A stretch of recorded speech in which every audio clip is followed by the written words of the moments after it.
My name is Angelica Lim, and I'm an assistant professor in the School of Computing Science at Simon Fraser University, and I'm the director of the ROSI Lab, which stands for Robots with Social Intelligence and Empathy. I was thinking about doing graduate school in robotics, and I saw lots of really neat videos of robots in Japan, and I thought that's exactly where I need to go to do my master's. And so I ended up going to Japan with the help of the MEXT Scholarship, and I was able to get into Kyoto University for my master's and PhD. Well, I didn't know I was going to be a roboticist until I think I was in my third year of university. I was doing a degree in computing science at SFU, and I did some projects in undergrad, and there was a robotics competition, and then I started thinking about graduate school. My friend told me that Japan was a very nice place to live. It was safe, it was interesting, and the food was really good, so I thought it might be a really good place to go. I also thought about my different options about robotics and robotics research, and Japan has a very wide variety of robotics research, and for me that was something very different from a lot of the military robots that was taking place in the early 2000s in North America, and for me that was a really compelling reason to go and do research in Japan.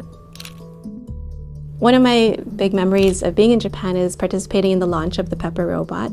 So thanks to being there in Japan, working on robots, working at the intersection of emotions and robots, and also being a Canadian who could speak English and French with the French company that was helping build the robot, I was able to have this experience to launch this robot in Japan and worldwide.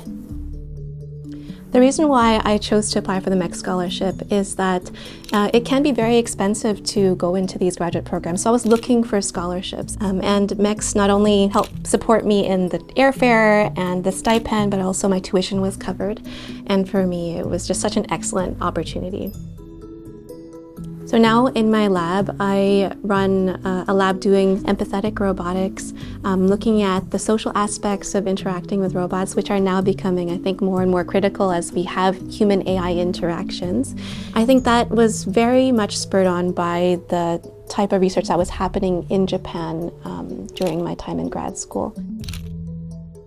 So my future plans include continuing to work on interactive robots like the one that you see behind me. I also am very passionate about promoting inclusion and diversity in robotics, and so I want to do more of that, not just interculturally, but also promoting things like women in technical fields like robotics.